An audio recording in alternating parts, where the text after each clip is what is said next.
On va pas tout ce qu'il Amen. Je voudrais remercier les frères qui m'ont invité à partager avec vous la parole de Dieu ce soir. Et je crois que le plus beau des messages que l'on puisse prêcher, c'est le message de la croix. C'est le centre de la Bible, c'est la raison pour laquelle nous sommes ici. Nous sommes tous aidés au bénéfice de celui qui est mort sur la croix du calvaire. Et il n'y a pas de plus beau message que celui de la croix. L'apôtre Paul l'avait compris, puisqu'il dit « Je ne veux pas savoir parmi vous autre chose que Jésus-Christ crucifié. » C'était le but de sa prédication, le centre de son message. Il avait expérimenté Christ dans sa vie et il avait compris au travers de la révélation qu'il avait eue de Jésus-Christ et du mystère de Christ tout le sens de la croix. Je ne veux pas savoir autre chose parmi vous que Jésus-Christ crucifié. Et je crois que nous qui sommes prédicateurs, nous devrions nous attacher à prêcher la croix. Un prédicateur disait un jour, il y a bien longtemps de cela, je ne me rappelle pas son nom, c'était un de ces hommes qui débute le réveil dans les années 1850-1860. Il disait, lorsqu'on prêche la parole, on doit toujours parler de la croix. On peut parler de beaucoup de choses, on peut parler de l'Ancien Testament, des victoires de David contre Goliath, on peut parler du passage de la mer Rouge par les Hébreux, mais on doit toujours revenir à la croix. On doit toujours dire un mot sur l'œuvre de Christ. Parce qu'il n'y a qu'un seul nom qui a été donné aux hommes par lequel nous puissions être sauvés. C'est celui de Jésus. Le plus beau des noms, le nom le plus merveilleux. L'apôtre Paul l'avait bien compris, et il disait même, nous prêchons Christ crucifié. Il disait aux Corinthiens, des jeunes chrétiens de l'église de Corinthe, il disait, moi je ne me glorifie pas d'autre chose que de la croix de Jésus-Christ. C'était sa gloire, c'était le but de sa vie, annoncer Christ aux nations. Amen. Et justement, nous allons ce soir essayer ensemble de parler de la croix, parler de celui qui a été crucifié pour nous. Et j'aimerais vous inviter à lire un texte dans la parole de Dieu qui nous relate ce moment terrible à la fois face à la haine des hommes, mais glorieux pour le message qu'il contient. Il nous est dit ici, lorsque Jésus a été crucifié dans ce chapitre de Marc, chapitre 15, verset 29, que lorsqu'il était là sur la croix, les passants qui passaient devant la croix et qui étaient autour de la croix l'injuriaient et secouaient la tête en disant « Hé, toi, qui détruis le temple et qui le rebâtis en 3 jours, sauve-toi toi-même et descends de la croix. » Les principaux sacrificateurs aussi, avec les scribes, se moquaient entre eux et disaient « Il a sauvé les autres et il ne peut se sauver lui-même. » Que le Christ, le roi des Juifs, le roi d'Israël, descende maintenant de la croix, afin que nous voyions et que nous croyions. Ceux qui étaient crucifiés avec Jésus aussi l'insultaient. Descendre de la croix. Je pense que personnellement, si j'aurais été là, même en tant que croyant, regardant le spectacle de la crucifixion de Jésus, j'aurais peut-être joint ma parole à ceux qui disaient descendre de la croix, non pas pour se moquer de lui, mais en me disant dans ma petite tête, ignorant les prophéties de la Bible qui parlaient qu'il fallait que le Fils de l'homme meure sur la croix. Il le fallait. C'était nécessaire, c'était le plan de Dieu. J'aurais joint certainement à dire, mais au fond, c'est vrai, Seigneur. Descendre de la croix.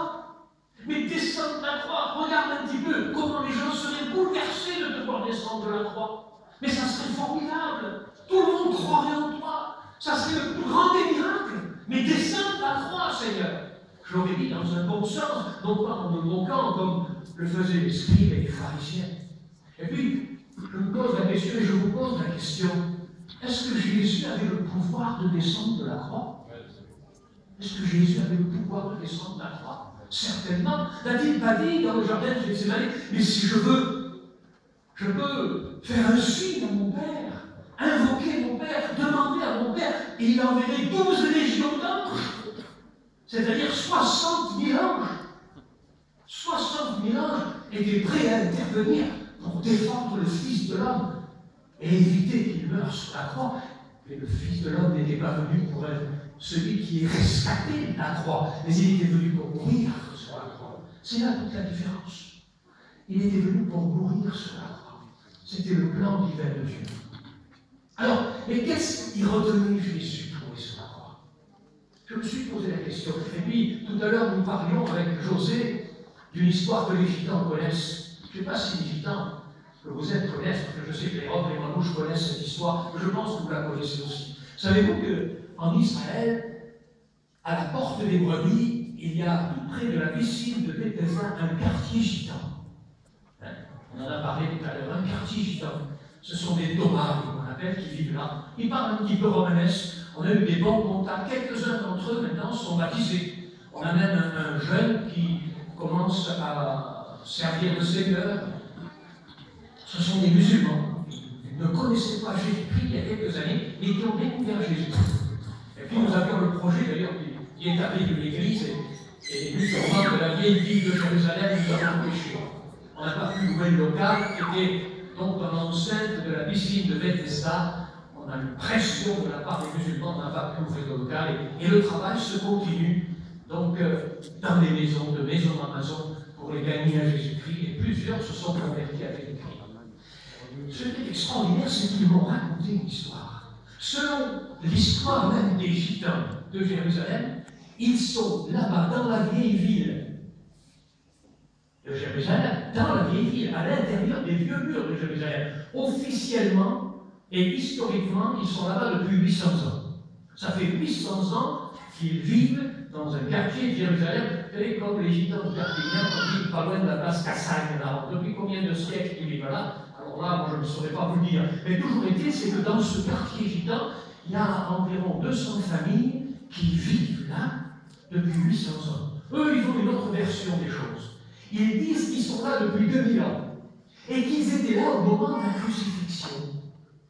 Et qu'ils étaient des forgerons, forgés. Et que les soldats romains sont venus les trouver un jour et leur ont dit voilà, il nous faudrait 4 clous parce que nous avons une crucifixion.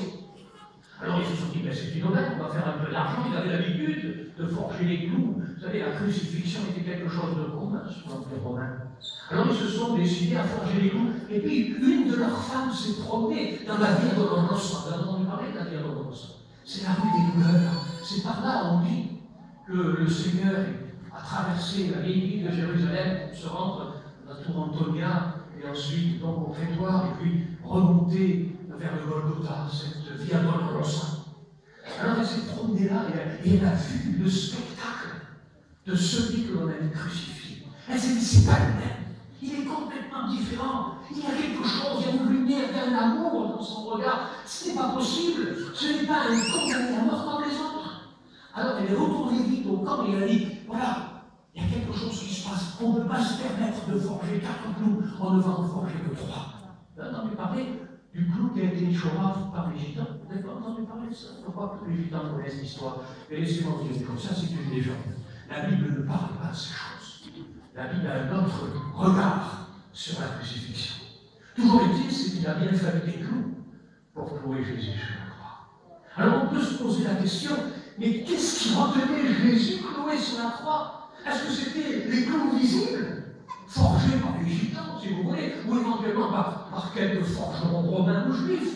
Est-ce que c'était ces clous-là, ces clous visibles qui tenaient Jésus sur la croix? Il y avait d'autres clous, des clous invisibles, qui tenaient Jésus cloué sur la croix. Et j'aimerais qu'ensemble on essaie de comprendre la raison qui tenait Jésus cloué à la croix.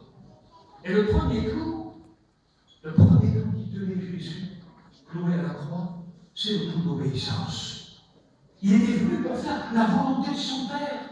Dès le commencement, il y avait ma nourriture à moi. Lorsque les disciples lui ont posé la question, est-ce que tu veux manger? Alors il a dit non. Et il dit, mais comment, qui c'est qui t'a donné à manger? Il dit, ma nourriture à moi, dit-il. Ma nourriture à moi, c'est de faire la volonté de mon Père. Obéir à son Père, c'était sa nourriture, c'était sa raison d'être. Il était venu dans une parfaite obéissance, Christ. croit accomplir un plan divin. Est-ce que vous réalisez cela? Et juste même, lorsqu'il est face à l'agonie de Gethsémani, alors que la Bible dit que des grumeaux de sang se mêlent à sa sueur, vous savez, ça paraît peut-être un peu difficile à croire que les grumeaux de sang doivent se mêler à la sueur, mais posez la question à un médecin, il vous dira c'est possible. Dans des moments d'intense angoisse, dans des moments de stress terrible, il arrive que le cœur, si vous voulez, que les vaisseaux ont une telle pression que les petits vaisseaux sur le front vont en quelque sorte échapper du sang qui va se mêler et sortir par les pores avec la sueur. C'est tout à fait médicalement prouvé. Il est là dans cette angoisse et il va prier 3 fois, il va dire, Père, si c'est possible, éloigne de moi cette coupe. Mais qu'est-ce qu'il y avait donc dans cette coupe de si effroyable pour que Jésus soit là en train de dire à son Père, si c'est possible, Père, si c'est possible, éloigne de moi cette coupe. Mais qu'y avait-il dans cette coupe? Qu'est-ce que représentait cette coupe? Laissez-moi dire une chose. Il devait voir, c'était les abominations du monde, c'était tout le péché du monde, c'était les meurtres, la terre, la méchanceté, la haine, le vice, toutes ces choses étaient dans cette coupe, tout le péché du monde, toute l'horreur du monde était dans cette coupe, et il la prenait. La Bible dit qu'il s'est chargé de nos péchés, il les a pris sur lui, nos péchés, il a accepté de boire la coupe amère jusqu'à la ligne, pour toi, pour moi, pour nous. C'est ça, Golgotha. Est-ce que vous réalisez ça? Et puis, puisque je vous parlais du clou d'obéissance, déjà à Gethsémani, dans cette angoisse terrible, devant l'horreur du péché, non pas devant l'horreur de la souffrance qu'il allait subir. Certes, c'est vrai, il savait qu'il devait souffrir, qu'il soit flagellé, frappé, humilié, déchiré le dos, labourer son dos, comme dit le psalmiste. Les mains percées, la souffrance, le combat, tout cela, oui c'est vrai, une souffrance terrible, une souffrance physique terrible. Mais laissez-moi vous dire une chose, la plus grande souffrance, c'était que lui, le saint, le pur, l'honnête, le parfait, devait se charger de toutes les ignominies, de tous les péchés de la terre, les péchés avant la crucifixion, les péchés après la crucifixion. La Bible dit apporter les péchés de l'humanité, la misère du monde, notre misère, ma misère, ta misère, il l'a porté sur la croix du Calvaire. Il l'a porté sur la croix du Calvaire. Et puis, alors qu'il est face à l'agonie, il se tourne vers son Père. Et c'est là que le clou de l'obéissance va s'enfoncer dans sa chair. Il va dire, Père, non pas ma volonté, mais ta volonté. Non pas ma volonté, même si éventuellement sa volonté aurait été d'échapper à l'horreur de cette coupe. Il dit non. Je la boirai jusqu'à la vie, non pas ma volonté, Père, mais ta volonté. Il était venu pour accomplir la volonté du Père. C'est ça la croix, le clou de l'obéissance. Est-ce que vous réalisez ça? Preuve de l'amour de Dieu, preuve de la grâce de Dieu, preuve du pardon de Dieu, le clou de l'obéissance. Il fallait qu'il obéisse. Il fallait qu'il obéisse parfaitement à son Père. Nous étions désobéissants par nature, nous étions pécheurs misérables, révoltés contre Dieu. Notre nature même était la désobéissance à Dieu. Nous étions incapables, vous étiez incapables de faire un seul des commandements de Dieu de façon parfaite. La Bible dit que personne ne peut être sauvé par nos propres œuvres. Elles sont insuffisantes, elles sont insignifiantes. Même mon cœur, dit Jérémie le prophète, il est comme un buisson d'épines. Vous savez, un buisson d'épines, quelquefois, il porte des roses, et quand on s'y approche, on s'y pique, on s'y blesse, même si l'apparence paraît belle, l'apparence est trompeuse. Le cœur de l'homme est comme un buisson d'épines. Pourquoi on l'a coupé d'épines? Pour rappeler justement ce qu'est le cœur de l'homme, le clou d'obéissance. Et puis vous pourrez poser la question, mais Jésus, descends de la croix, mais descends de la croix. Descends de la croix, et prouve maintenant que tu es le Fils de Dieu, descends de la croix. Je peux pas descendre de la croix, je peux pas. Le clou d'obéissance à mon Père me tient cloué sur la croix. Est-ce que vous réalisez ça? Le clou d'obéissance tenait Jésus cloué sur la croix. Un clou invisible, les hommes ne le voyaient pas, mais le Père voyait. Les hommes ne le voyaient pas, mais le Père voyait l'obéissance parfaite du Fils. La Bible dit même dans l'Épître aux Hébreux que Christ a appris l'obéissance. Il a appris l'obéissance. Comment est-ce que le Fils de Dieu pouvait-il apprendre l'obéissance? obéissance. Lui, le parfait, aurait-il désobéi? Il n'a jamais désobéi. Mais il a appris le poids de l'obéissance, le prix de l'obéissance, en disant non pas ma volonté, mais la tienne. Le prix de l'obéissance. L'obéissance a un prix. Et nous, chrétiens, nous aussi, nous savons que l'obéissance a un prix. Elle a le prix du renoncement, elle a le prix de la consécration, elle a le prix du pas que l'on fait en disant non pas ma volonté, mais Seigneur, moi je veux faire ta volonté, je veux t'obéir parfaitement, je veux obéir à ta parole, je veux obéir à tes commandements, je ne veux plus marcher dans le monde comme j'ai dit autrefois, mais je veux marcher dans l'obéissance à ta parole. Le prix de l'obéissance a un prix. Est-ce que vous comprenez ça? Mais Jésus, lui, il a payé le grand prix d'obéissance. Il a payé le grand prix d'obéissance. Le clou de l'obéissance. Tenez Jésus cloué sur la croix. Je ne peux pas descendre de la croix. L'obéissance à mon Père me tient cloué sur la croix. Deuxième clou. Tenez Jésus cloué à la croix. Deuxième clou. Clou invisible. Ne cherchez pas, vous ne le verrez pas. Ce n'est pas un de ces clous rouillés que certains découvrent dans certains coins de Jérusalem ou dans certaines églises superstitieuses. On dit, ça y est, nous avons trouvé le clou que Jésus a subi lorsqu'il a été crucifié. C'est de la superstition, tout ça. Et moi, j'aime le clou d'obéissance. Clou invisible, mais une obéissance parfaite qui m'a fait connaître le grand amour de Dieu pour moi. Est-ce que vous comprenez ça? Obéissance parfaite. Il n'y a pas une plus belle obéissance que celle de Christ. Il a obéi jusqu'au bout. Il le dira lui-même, ma vie à moi, mais personne ne me l'apprend. Il y a des gens qui pensent éventuellement, ah, les Juifs, t'as vu ce qu'ils ont fait à Jésus, ils l'ont crucifié. Non, il dit, ma vie à moi, mais personne ne me l'apprend. C'est pas les Juifs qui l'ont pris, c'est pas qui l'a, c'est pas les Romains, c'est personne. C'est moi qui l'ai. Il a donné sa vie. Il a offert sa vie. Est-ce qu'on voit la différence? Vous voyez la différence? L'obéissance parfaite de celui qui donne sa vie. Il offre sa vie. L'obéissance toujours conduit à un esprit de sacrifice. Lorsque nous obéissons face au choix, on est toujours placé devant un choix. On est tous les jours placé, à chaque instant de votre vie, on est placé devant un choix. Le choix de se mettre en colère, le choix de dire des vilaines paroles, le choix de mentir, le choix de dire la vérité. On est placé constamment devant des choix. On est toujours en train d'être, en quelque sorte,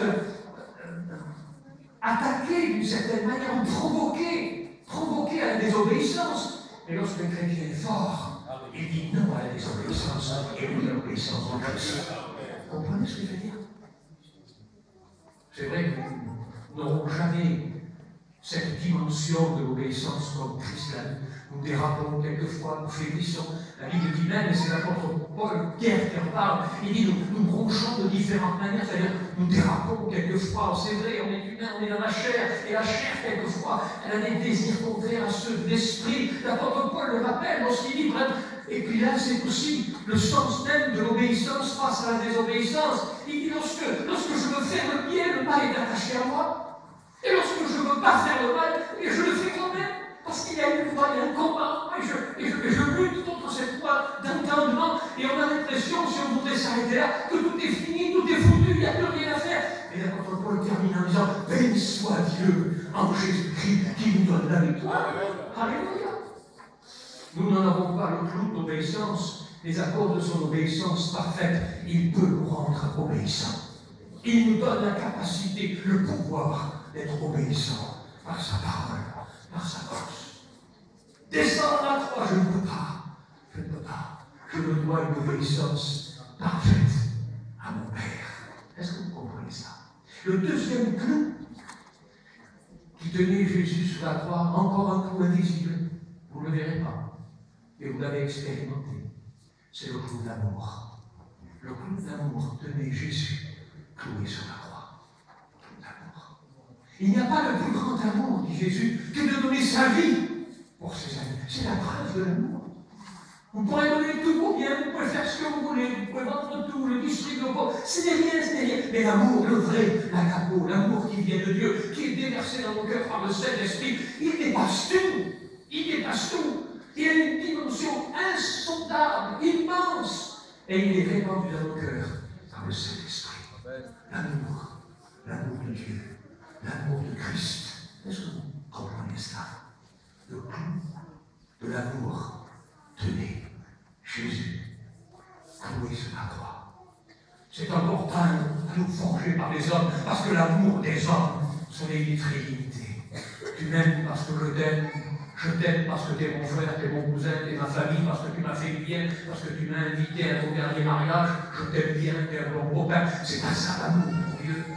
L'amour a une autre dimension. Il va même jusqu'à pardonner à ses ennemis, à aimer ses ennemis. Mais quelle dimension? Mais qui peut atteindre une telle mesure d'amour? Eh bien, les hommes l'ont expérimenté. Christ le premier, sur la croix de Calvaire, lorsqu'il est là, cloué entre ciel et terre, il dira ceci. Et ça m'a troublé. Un des deux brigands qui est crucifié avec lui, il regardera les gens qui l'ont crucifié, il regardera le capitaine de cette armée romaine, de cette cohorte romaine, de ces soldats qui ont déchiré ses vêtements, qui ont joué au sort sa tunique, ceux qui, le marteau encore sanguinolent dans la main, étaient en train de s'essuyer des éclaboussures du sang qui avait peut-être taché leurs vêtements, ces soldats qui étaient là, des hommes horribles, des hommes sanguinaires, des hommes sans cœur, et puis des prêtres qui étaient là en train de se moquer de lui. Descends de la croix, t'as dit que tu rebâtirais le temps, vas-y, bâtis-le maintenant, t'es accroché sur la croix. Tous ces hommes haineux,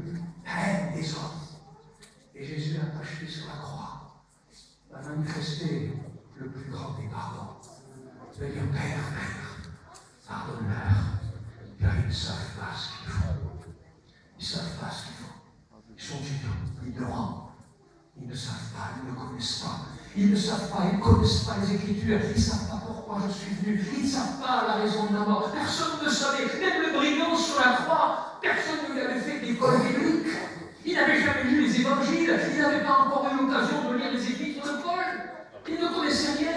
Il n'a même pas été âgé pour assister à 2 mois d'école biblique. Rien du tout. Il ne connaît rien. Moins que rien, il connaît. Moins que rien. C'était un quart de brigand, un homme violent et un homme brisé devant ce que Jésus dit. Père, pardonne-leur.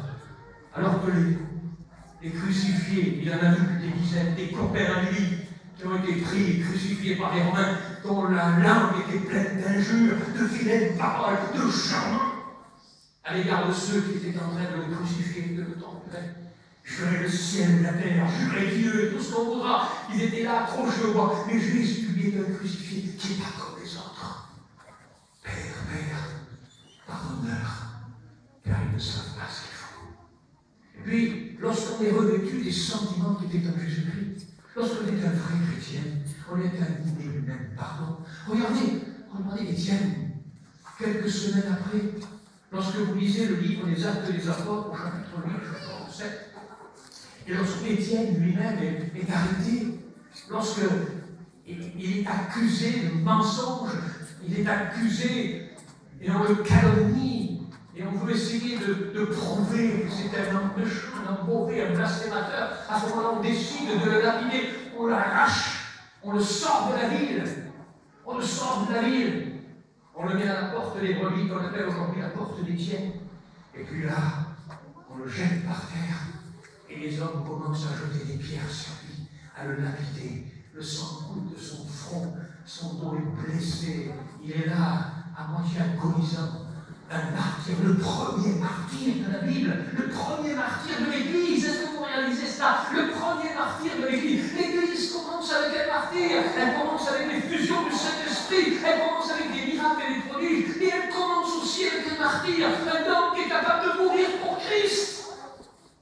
Et pourquoi est-ce qu'un homme serait capable de mourir pour Christ? Pourquoi? Un homme pourrait sauver sa vie et dire, bon ça y est, c'est fini, maintenant je suis plus chrétien, je me fais musulman.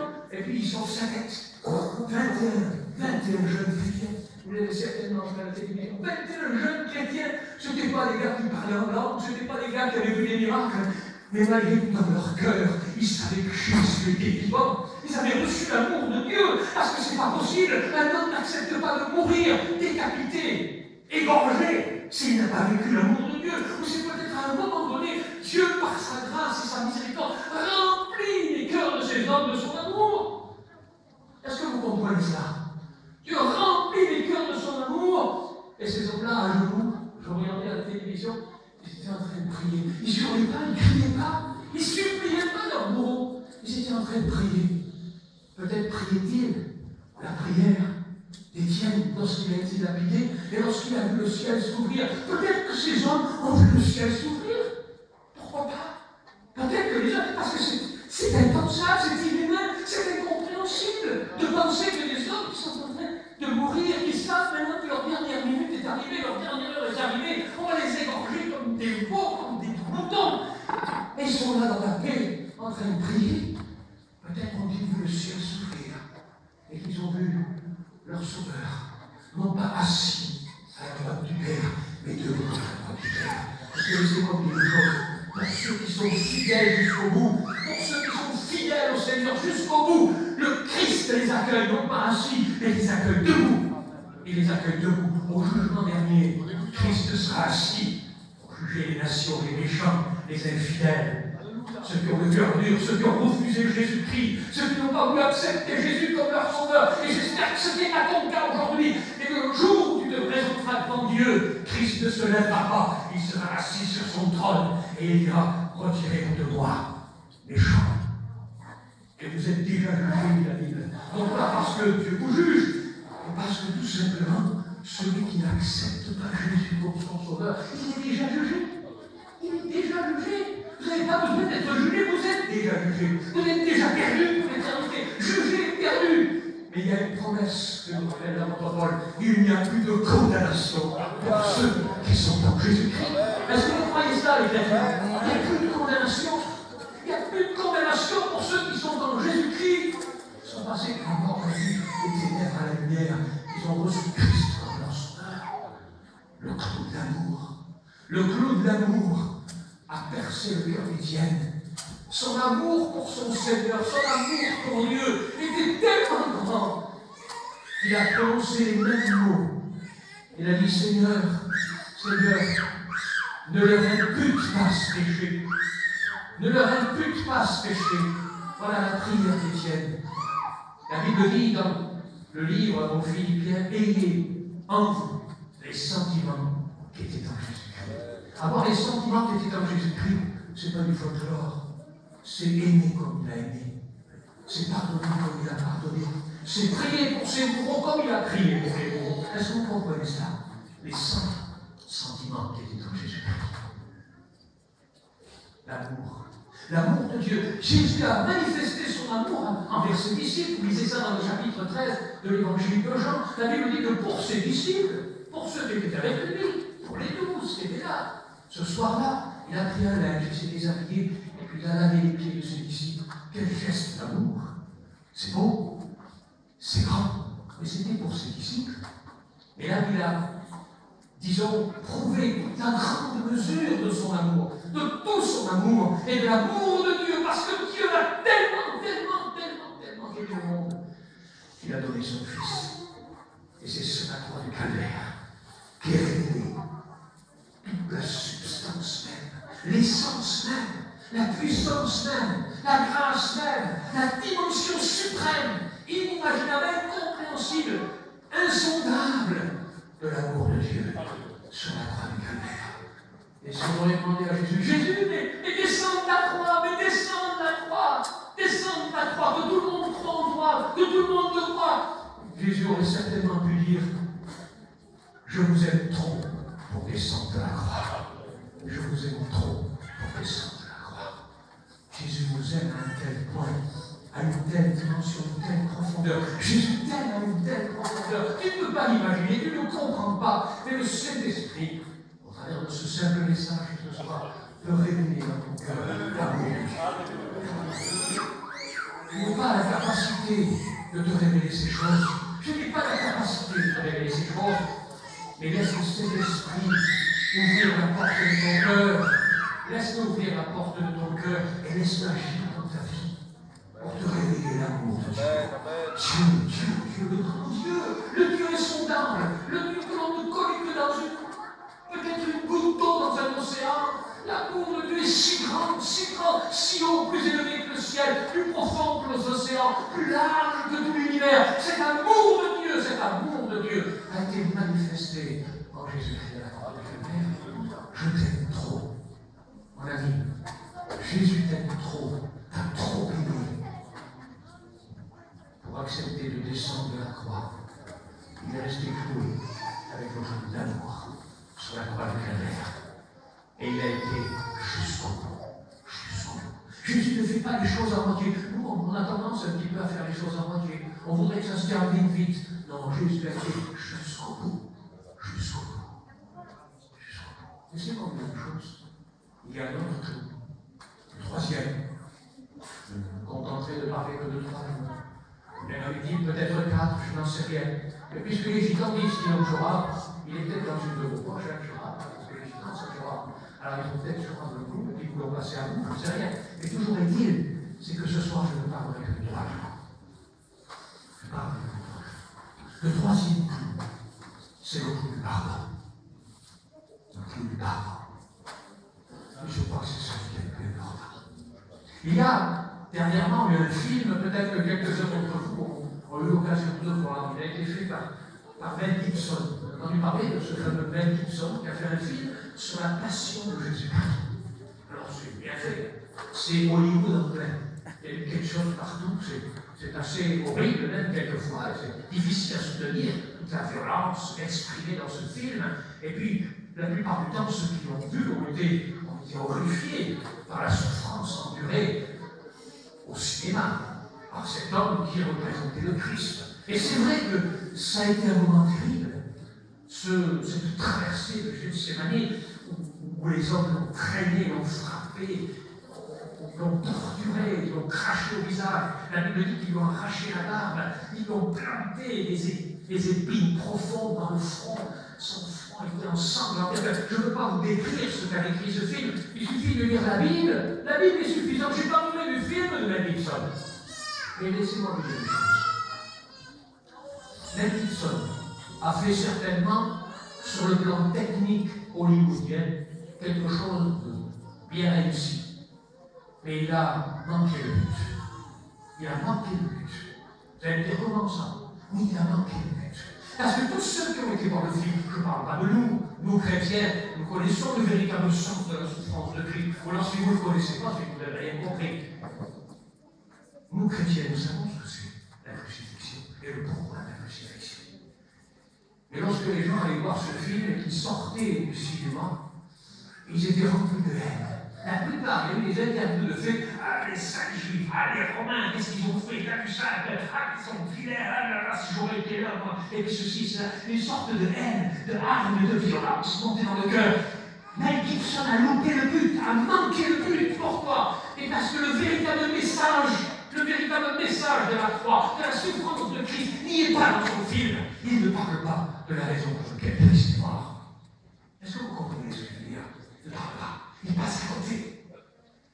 Alors il y a beaucoup de sentimentalisme, beaucoup d'aspects émotion, et les gens sont toujours dans le sentimentalisme et dans l'émotion. On a besoin de ça, on a besoin d'émotion, on a besoin de sentir, on a besoin de pleurer, on a besoin, si vous voulez, que ça bouge quelque part. Non, ma foi n'est pas posée, et pas fondée, comme disait notre frère tout à l'heure. Ma foi n'est pas fondée sur du sable émotionnel. Ma foi est fondée sur le rocher de sa parole. Ma foi est fondée sur Christ. Même si je ne ressens rien, même s'il n'y a pas d'émotion, sa parole est là et elle me suffit. C'est le rocher sur lequel ma vie est fondée, ma vie est construite, ma vie est bâtie. Est-ce que vous comprenez ça? Il a manqué le but. Moi, j'aurais voulu, à la sortie du cinéma, que les gens puissent comprendre la raison pour laquelle Christ est mort. Le message de pardon, le message de la croix, le message de l'amour de Dieu, de l'obéissance de Christ, et voir les gens en sortant tomber à genoux dans le caniveau devant le cinéma et pleurer, invoquer Dieu, dire Seigneur, c'est pas possible, tu as enduré tout ça pour moi qui suis un pécheur, tu as fait ça pour me pardonner, pour laver mon péché. Seigneur, c'est pas possible, je te demande pardon, je suis un misérable, je suis perdu, mais sauve-moi, Seigneur. Là, Mel Gibson aurait atteint le but. Laissez-moi vous dire une chose, ce que Mel Gibson n'a pas pu faire, la Bible le fait. Elle nous parle du message de la croix.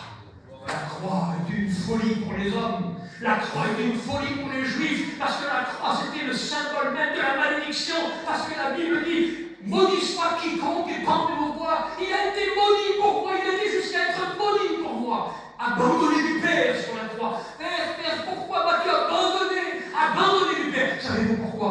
Pour que la malédiction du péché qui est sur nous disparaisse. Pour que la situation d'abandon dans laquelle nous sommes, loin de Dieu misérable, puisse être enlevée et que nous puissions être réconciliés et que nous ne soyons plus des fils abandonnés et que nous retrouvions notre Père. Il a été abandonné pour moi, pour nous. Et lorsque je regarde la croix, comme quand je regarde la coupe qui était devant le Seigneur, lorsque je regarde la croix, savez-vous ce que je vois? Et je me vois moi. Je me vois moi. Avec toutes mes haines, toutes mes guerres, je vois la guerre des hommes, je vois toute l'humanité, je vois tout le péché des hommes, tous les adultères, toute la méchanceté, toute la violence, tous les refus de pardon, toutes les agonies, tous les crimes de l'humanité, tout cela, et j'en passe, et je pourrais en citer jusqu'à la fin, même ton péché. Je ne demande pas de le citer, mais tu le connais, le Saint-Esprit connaît, Dieu connaît le fond de ton cœur, ce qui se passe dans ta vie, l'état dans lequel tu es. Dieu sait, Dieu voit, Dieu connaît. Et tout ce que tu es dans ton cœur est à la croix du Calvaire. Parce que la Bible dit qu'il a été crucifié pour mes péchés. Pour mes péchés. Pour mes péchés. Je le dis dans l'Ésaïe, au chapitre 53, il a porté nos péchés.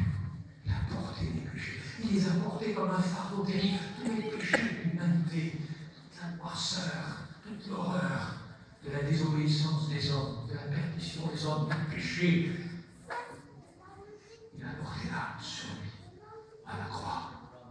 Et il nous en a pardonné. Parce que la Bible dit que si nous connaissons la lumière, parce que Dieu est lumière, c'est l'apôtre Jean qui le dit dans sa première épître. Il dit, mais si Dieu est lumière, est-ce que vous croyez que Dieu est lumière? Dieu est lumière, Dieu est lumière. Et la Bible dit que si Dieu est lumière, et si nous marchons dans la lumière, si nous marchons en Dieu, nous qui sommes chrétiens, si nous marchons en Dieu, si nous marchons dans la lumière, nous sommes en communion avec lui, en relation avec lui, nous avons, si vous voulez, le privilège de pouvoir parler avec Dieu, et Dieu nous entend, et nous entendons Dieu nous parler au travers de sa parole. Nous sommes en relation avec cette lumière. Et parce que nous sommes en relation avec cette lumière, et que nous marchons dans la lumière, la Bible dit que le sang de Jésus nous purifie, nous lave, nous pardonne de tout péché. Le sang de Jésus nous pardonne de tout péché. À la croix de Calvaire, c'est la plus grande lessive qu'il y a jamais eu dans le monde. Est-ce que vous comprenez ce que je veux dire? La croix de Calvaire, il a lavé, nettoyé, pardonné, effacé, oublié tous nos péchés. Je ne m'en souviendrai plus, dit-il. Autrefois, avant que Christ ne vienne sur cette terre, il fallait renouveler constamment des sacrifices. Et les sacrifices pour rappeler chaque fois ce qu'était notre péché, notre misère. Et il fallait recommencer, jusqu'au jour où un sacrifice parfait. Il fallait un sacrifice parfait. Il fallait un sacrifice parfait. Seul le Fils de Dieu pouvait accomplir ce sacrifice parfait. Il est venu et il a dit, le voici, ô Dieu, pour faire ta volonté. Le voici, ô Dieu, pour faire ta volonté. Et il est venu d'accepter de mourir par amour, par obéissance et par amour. Pourquoi? Et c'est le plus beau des messages. Pour pardonner nos péchés, pour nous laver, pour nous purifier et pour nous délivrer de la puissance de Satan. C'est formidable, hein? Qu'est-ce qu'on pense, Élie? La Bible dit dans, je crois que c'est le livre des Colossiens, la nation éternelle. Peut-être que certains, avec des remises de peine, pourraient s'en sortir, mais avec Dieu, il n'y a pas de remise de peine. Le salaire du péché, c'est la mort, il a dit. C'est la mort. On n'échappe pas. Le salaire du péché, c'est la mort. Mais le don gratuit de Dieu, c'est la vie éternelle en Jésus-Christ. Quelle différence, quelle grâce, quel bonheur de le connaître. Hein, ce vieux cantique euphonique. Oh, quel bonheur de le connaître, celui qui n'a jamais changé. Je me rappelle plus trop des vieux. Ça me rappelle les vieux souvenirs des assemblées de Dieu. Il y a une cinquantaine d'années, nous sommes convertis. Quel bonheur de le connaître. Quelle grâce. Je me rappellerai toujours ce jour, ou alors que je ne connaissais rien. Parce que bien souvent, vous savez, quand on vient à Dieu, on ne connaît rien. Quel est celui qui pourrait prétendre? Moi, je connaissais avant de me convaincre. On ne connaissait rien. On était des ignorants, complètement ignorants. Jusqu'au jour où le Saint-Esprit a touché notre cœur et qui nous a révélé Jésus-Christ. Révélé Jésus-Christ. Ce soir, je n'ai pas de mots pour vous dire, mais je voudrais que le Saint-Esprit vous révèle l'amour de Dieu, vous révèle l'amour de Christ, vous fasse connaître Christ, l'obéissance de Christ, l'amour de Christ, le pardon de Christ. Et puis on pourrait poser la question, parce que le temps passe, excusez-moi, et puis dire, mais Jésus, descends de la croix, descends de la croix, tout le monde va croire en toi, mais descends de la croix. Je ne peux pas descendre de la croix. Le clou du pardon, le tien de sur la croix. Le clou d'obéissance, le clou de l'amour, et le clou du pardon de Dieu cloué sur la croix. Si je descends de la croix, je n'aurai pas aucune mission, et tu resteras dans ton péché. Tu resteras dans ton péché. Et le clou d'obéissance, le clou de l'amour, et le clou du pardon a retenu Jésus-Christ jusqu'à la fin, jusqu'au moment où il a dit tout est accompli, tout est accompli, tout est parfait, tout est fini, tout est accompli, le prix a été payé. Le sacrifice a été accompli, le sang a été versé, tout est accompli. Et si Jésus serait descendu de la croix, il aurait pu faire un grand miracle, mais il n'aurait rien accompli. Est-ce que vous comprenez ce que je veux dire? Et puis s'il serait descendu de la croix, il ne serait pas mort. Mais il fallait que le Fils de Dieu meure, parce que le grain de blé devait tomber en terre et mourir pour pouvoir ressusciter un jour. Est-ce que vous comprenez ce que je veux dire? Et c'est ce qui s'est passé. Lorsqu'il est mort sur la croix, tout le monde a pensé que c'était fini. Même les disciples d'Emmaüs, ils étaient déçus. Ils disaient, on aurait cru que ça serait lui qui aurait sauvé Israël. Ils n'avaient rien compris. Ils ont resté des années avec Jésus, ils n'avaient rien compris, rien compris, rien compris. Ils croyaient que le royaume des dieux, c'était une question de choses de la terre. Mais laissez-moi vous dire comme l'apôtre Paul, si nous croyons en Christ pour les choses de cette terre, nous sommes les plus malheureux, parce que notre soutien, notre espérance à nous, elle n'est pas dans les choses de la terre. Choses de la terre passeront, nous vieillissons, toute chose passera, mais sa parole ne passera pas. Et notre espérance, elle est pour un royaume qui est il a cloué les dominations, les autorités, il les a livrées publiquement au spectacle. Le diable a été dépouillé de son autorité. Il a été dépouillé de son autorité. Il n'a plus de pouvoir. Il avait le pouvoir d'être un lion puissant qui tourne autour et qui cherche à dévorer. C'est tout. C'est tout. Je me rappelle, j'ai eu un accident une fois en Italie. Un accident tout bête. Je m'étais arrêté sur un parking.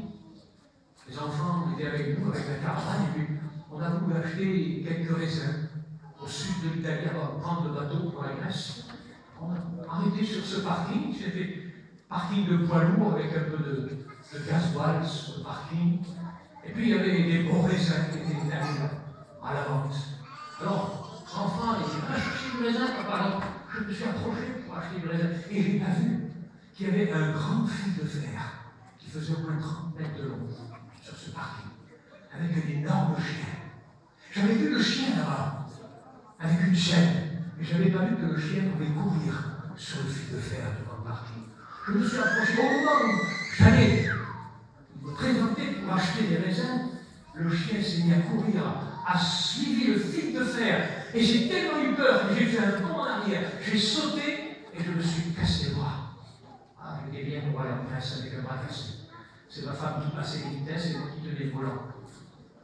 Et laissez-moi vous dire une chose. Le fil de fer qui tient le diable, il n'est pas aussi long que celui qui tenait ce chien en laisse, parce que Christ le tient en laisse. Et il ne permettra pas que son pouvoir puisse aller au-delà de ce qu'il permettra. Est-ce que vous comprenez ce que je veux dire?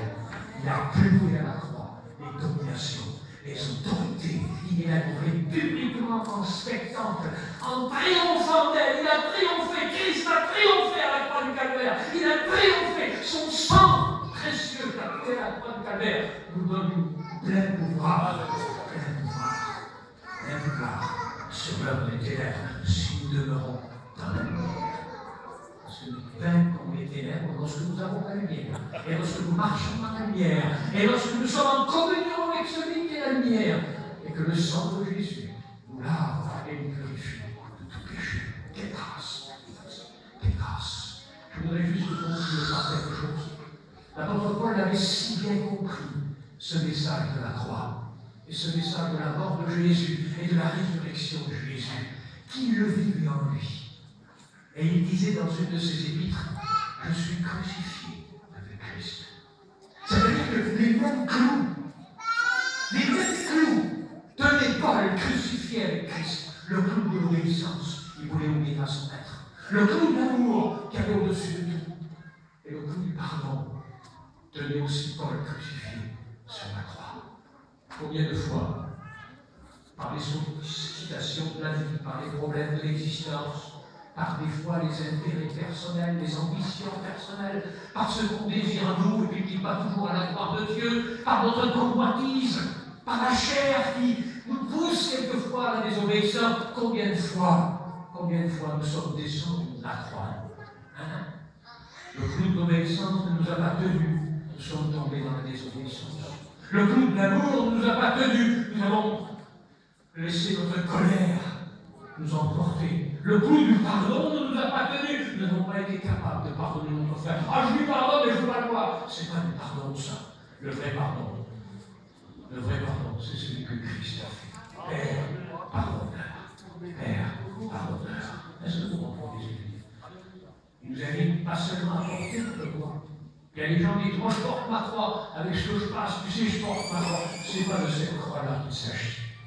C'est la croix de Christ. Ces hommes qui sont morts, ces 21 martyrs qui sont morts, ils ont porté jusqu'au bout le témoignage de la croix de Christ. Est-ce que tu es capable, toi, de refuser d'entrer dans un bar à cause de la croix de Jésus? Est-ce que tu es capable, toi, de refuser d'aller jouer au verset avec ton copain à cause de la croix de Jésus? Parce que tu sais que la croix de Jésus. Ou alors tu prends la croix, tu la laisses à l'entrée du bar, à l'entrée de la boîte de nuit, ou éventuellement même à l'entrée du PMU, et puis tu dis, oh, que je la reprendrai tout à l'heure, je la reprendrai dimanche. Dimanche, quand j'irai au culte, je demanderai pardon. Non, c'est pas l'enfantillage. C'est pas de la vie chrétienne. C'est pas de la vie chrétienne. Pense à ce que Christ a fait. Le prix qu'il a payé. Dans une obéissance parfaite. Un amour parfait. Un pardon parfait. On peut s'aimer ensemble.